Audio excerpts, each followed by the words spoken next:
Thank you. Thank you. Thank you. Thank you so much. Thank you. And thank you, too, because Mary's Pence was just an idea. That's all it was. It was an idea. And you gave life to it. You gave life to it. I was asked to tell you a little bit of how Mary's Pence started. I'm a Catholic sister of the Dominican Order, and I was watching how the church, and not only the church but also society, was treating women. For 30 years, I was sort of in a cocoon because I worked within our congregation, and I saw women who were running schools, universities, hospitals, speaking out, leaders using all their gifts. And then I got a job with the city of Chicago. I went on for my master's, and the congregation asked if we could help pay for it because finances are hard every place. And so I got a job with the city. And I went into the city and I saw these well-educated, beautiful, strong women who were empowering the commissioner, doing the work of the men, which was fine. But then when the man retired or got a promotion, they went back into the secretarial pool. And these were women who had gifts, and it made me so angry. And they did not even realize it. They did not even realize their power, their gifts, and recognize who they were. And so the anger just kept building up in me and building up with me. And one Sunday, I was at a prayer service. And Sheila Murphy and I came from the South Side to Patty Crowley's house. And Patty Crowley, you know, is an icon of the church. She and her husband started the Christian Family Movement. And after Patrick died, Patty continued working with the church and working with Catholic women and people. And at that prayer service, there were two things going on. One was a call to action article about Peter's Pence, and the other was some Mundelein students who were working with Patty, volunteering at the Cook County Jail, working with women. And they had been doing this for 5 years as a ministry. And finally they decided that they could expand this ministry, but they needed some money.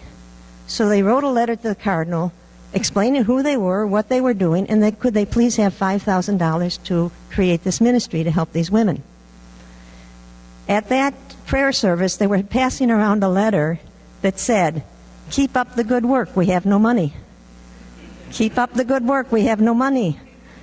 And on the other side of the room, people were talking about Bob McClory's article about Peter's Pence. This was in 1986, and those of us who are old enough remember at that time that Banco Romano was declaring bankruptcy and accusing the Vatican Bank of causing this problem. Well, after the collection of Peter's Pence in the United States and Germany, the Vatican, not saying that there were anything wrong, but gave millions of dollars to Banco Romano to help them out. So the article was saying, you know, where did this money come from, and why would the Vatican help this bank out? And so these two things were going on. And I leaned over to Sheila Murphy and I said, "This is terrible." And she said, "What we need is a Mary's Pence." And we laughed. We laughed. What we need is a Mary's Pence.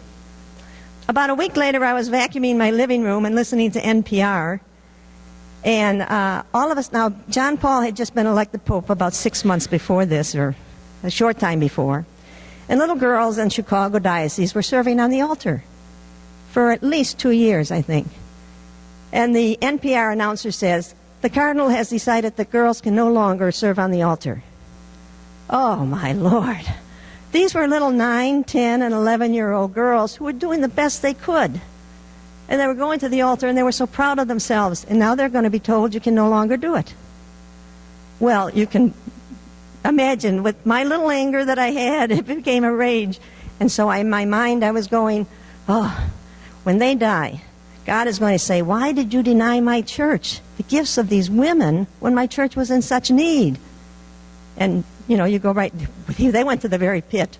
Okay, so I even mentioned their names. I mentioned their names, Hamar and Ratzinger and even John Paul. So, but then all of a sudden, in the back of my mind, what are you doing? And I said, well, what can I do? I'm a woman. The cardinals and the men are the ones that are, the men in the church are the ones that are doing all of this and holding us back, and we can't even get an appointment with them. I'll take care of the cardinals. What are you doing? And then I started thinking about it. Then the other thing that came, you are female. You are a woman. You are being held responsible for the oppression of women because you are the one that is supposed to speak out. So I called Sheila Murphy, and I said, Sheila, Mary's Pence, we can't let it die. Well, now Sheila was running for judge for Cook County, and she's a lawyer. She said, I'm just too busy. I can't do anything. So I said, Sheila, would you mind if I went ahead with it? She said, no, go ahead. So, your daughter, okay. So we started Mary's Pence. And so what did I do? I called up some women I knew, some of the women from Chicago Catholic Women and some of the women from Call to Action. And we started meeting.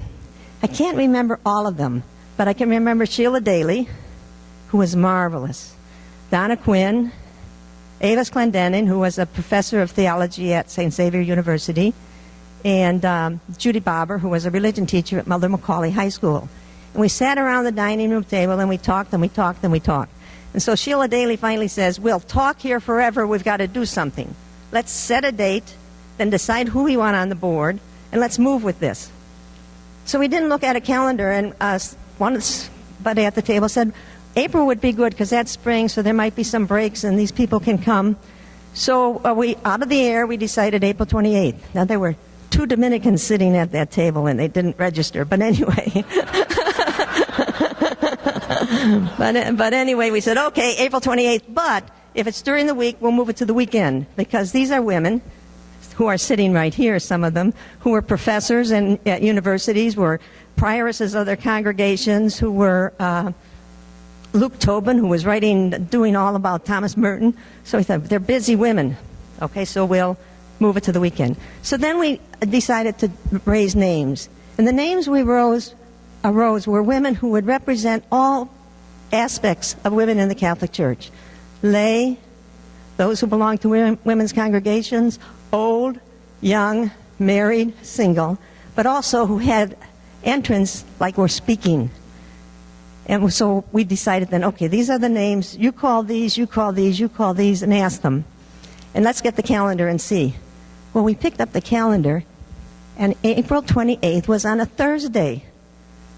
But it was the feast of St. Catherine of Siena, a wonderful Dominican saint who changed the church. We couldn't change it.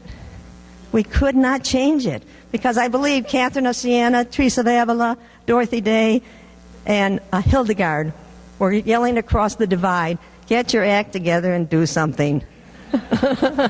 So we decided we'll leave it April 28th.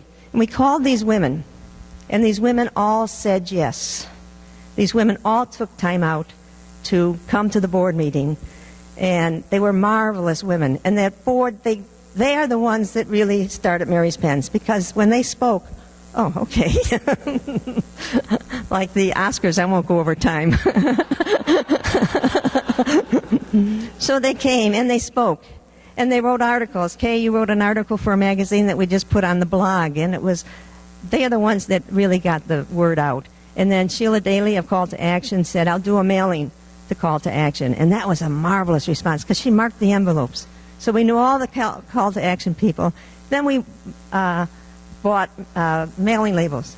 But I do have to thank some people, too. I have to thank Pat Hurley, one of our sisters who came in and volunteered to help with the finance. I can visualize things, but I don't have structure.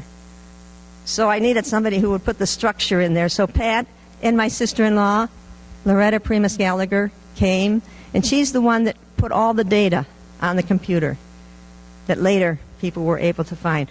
None of us knew how to use the computer, by the way. We had to learn with Mary's Pence. So those are some of the things.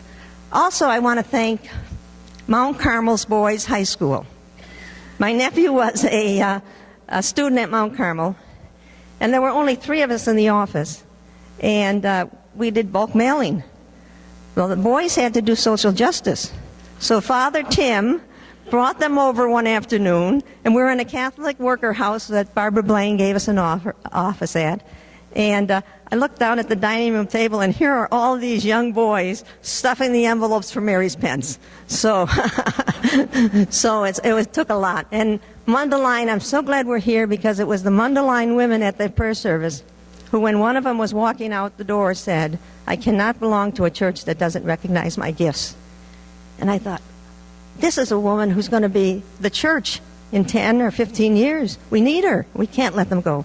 So I was able to take my anger and the anger of many other women and men, because we do have many men that support us, take that anger and put it into a positive action. So God bless you all, and thank you.